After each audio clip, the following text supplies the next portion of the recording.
Hi folks, and welcome to the Ace Tanker for the IKV-65, a Tier 6 or the Tier 6 Swedish tank destroyer. The playback is a little bit broken because I've finally got around to updating to 9.18 and I backed up the 9.17.1 client shortly before I did update, but yet for some reason the 9.17.1 replays won't work in the 9.17.1 backup. I hate all these updates. So yeah, I've had to use a different client in order to get this game to work, and as a result there's no ammo counter, so apologies for that. But anyway, the IKV-65 was a light tank, or originally designed to be a light tank as opposed to a tank destroyer. So this is kind of a light tank destroyer hybrid. But basically in the 1960s Sweden decided that they needed a new light tank, so they put out a tender and they asked 3 companies to develop a new light tank. Now one was Landsverk, and Landsverk, basically one of the designs they came up with was this, which was, to all intents and purposes, a IKV or a tank destroyer, but it could also function as a light tank. So Landsverk were the first company to be approached, and this was a tank that Landsverk envisioned replacing the 103 or the IKV 103.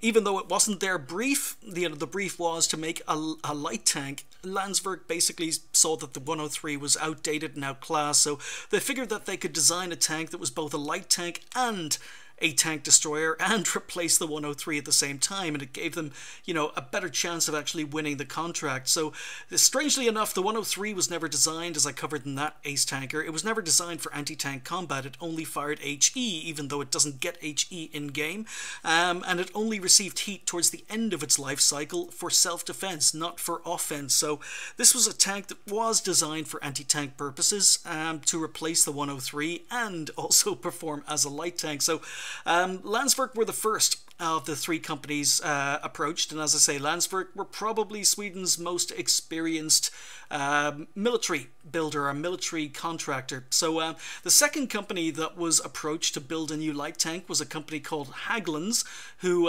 basically had just won the contract to supply the Swedish army with APCs, or armored personnel carriers.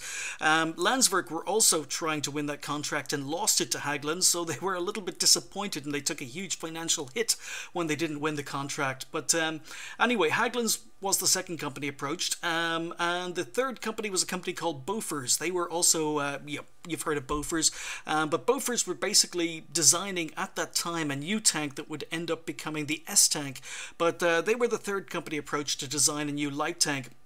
As I say, Landsverk were absolutely desperate to win the contract, because despite being Sweden's most experienced tank building company, there really wasn't as much need for their products after World War II. They were losing money from their military division very, very quickly.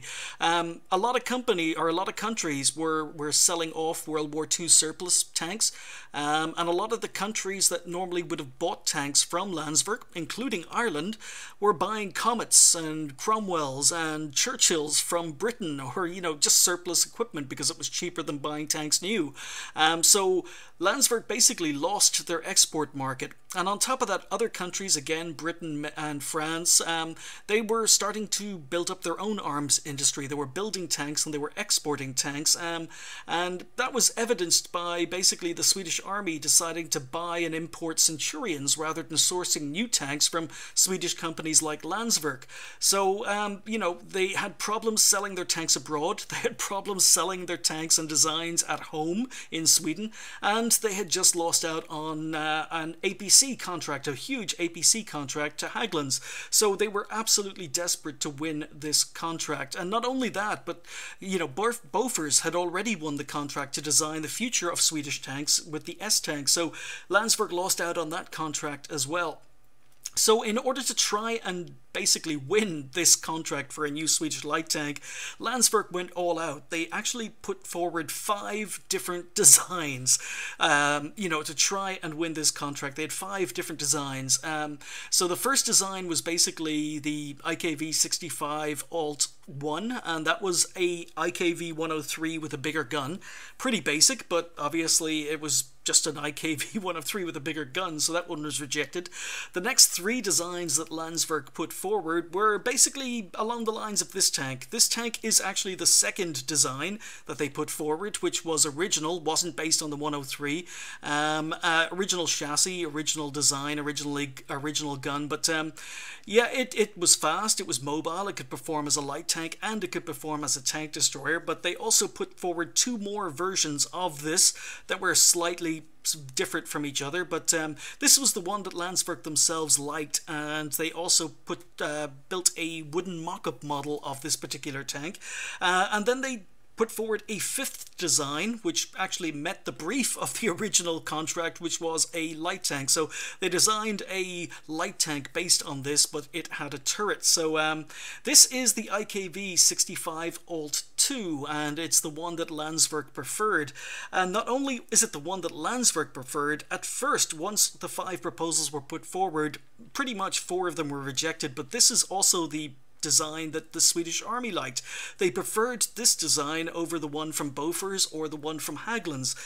So Landsverk were in a very nice position, a very good position. Maybe they were actually going to win the contract. And, you know, again, it's just speculation, but it seems to me that by basically producing a tank that could perform both as a light tank, and it met the light tank brief, and could also perform as a tank destroyer and replace the aging 103, Landsverk were hoping to kill 2 birds with 1 stone. And as I say, it seemed to be working because the Swedish Army preferred this design over the others. But in the end, the Swedish Army ended up rejecting this and going with the design from Hägglunds. That design eventually became the IKV-91, but the reason they went for the one from Hägglund, even though they preferred this one, is because the design from Hägglund was very, very similar to the APC they'd just purchased, and basically parts would have been interchangeable between the light tank and the APC, and therefore the tanks would have been easier to fix, or the APCs would have been easier to fix. And as I say, that tank eventually became the IKV-91, which is a tank destroyer slash light tank that we actually don't have in game yet, but I'm sure we're going to see it in the future. But, you know, it ended up with Landsverk basically losing the contract. By losing the contract for this particular tank, it meant that Landsverk ended up having to shut down. A very, very famous company because of this. This is the last gasp of Landsverk.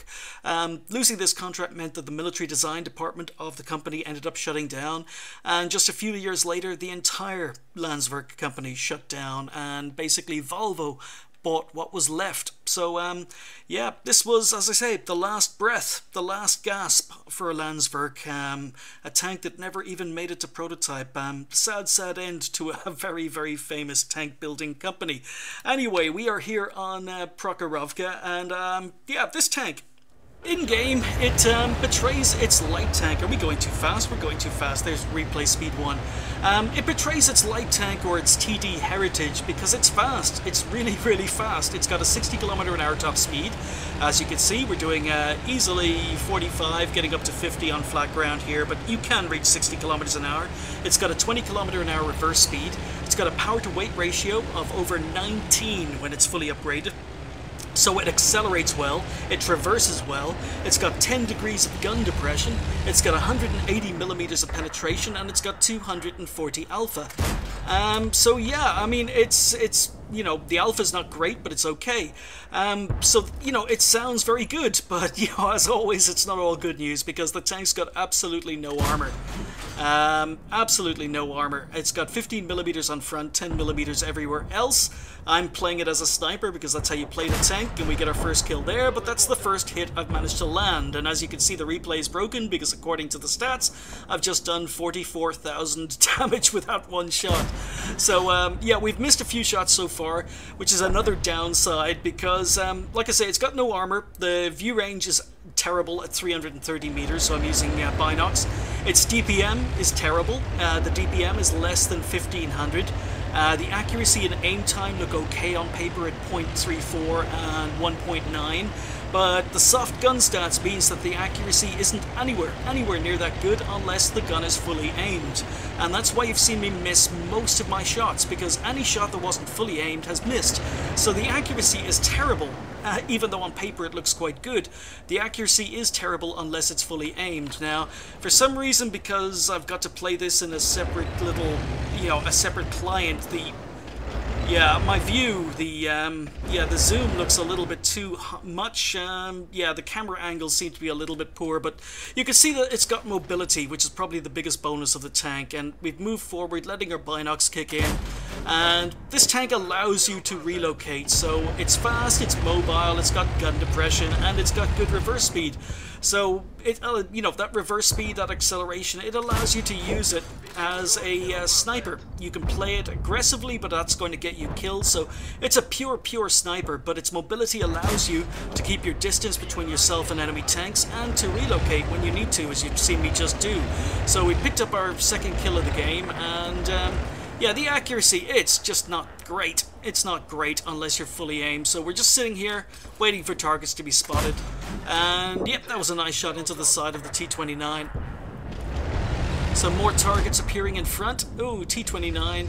And reversing until the bushes go solid. And then we start firing because I was within the T-67's view range. So he's full pull back, but I'm shooting through solid bushes now, so I should be safe to fire. The camera rating is quite good on the tank, so I mean, it's a pure tank destroyer. I mean, really, there's nothing else about this tank that would impress you. In fact, playing it, it reminded me a lot of the Tier 7 American premium tank, the Scorpion. You've got absolutely no armor.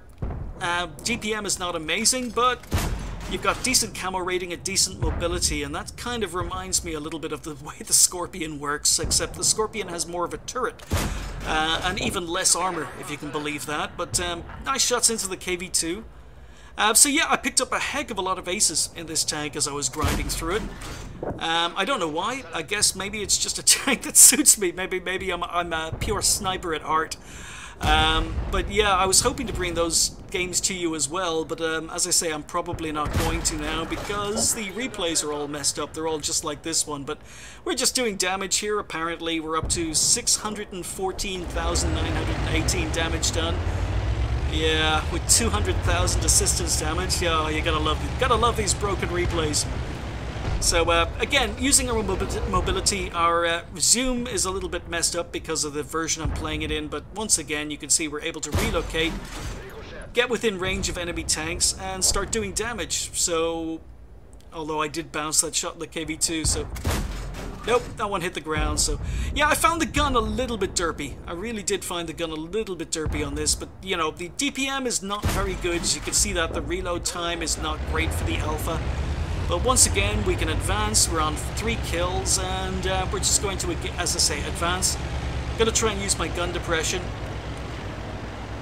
So T-67 down in the corner, 5916's taking fire, so I'm just moving into render range. Okay, just got into render range, and this is why the tank is actually okay. The mobility, oh, there's the accuracy. Not fully aimed, shot goes incredibly wide, but oh, come on, look at this reload. It's so long, it's so annoying, but can we get him?